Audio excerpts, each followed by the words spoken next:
तर मित्रांनो, आज मी मार्केटात फिरत होतो आणि मार्केटात फिरताना मला हे मामा दिसले. तर आपण यांना जरा काहीतरी मदत करू व त्यांची गोष्ट जाणून घेऊ. चला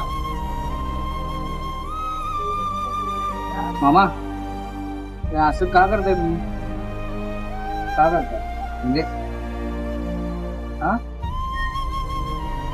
असं का करताय? बोलता येत नाही तुम्हाला?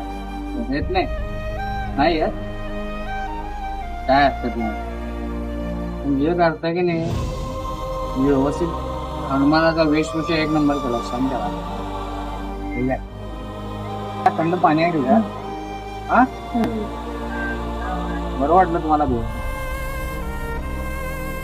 चला येऊन नाही येऊ.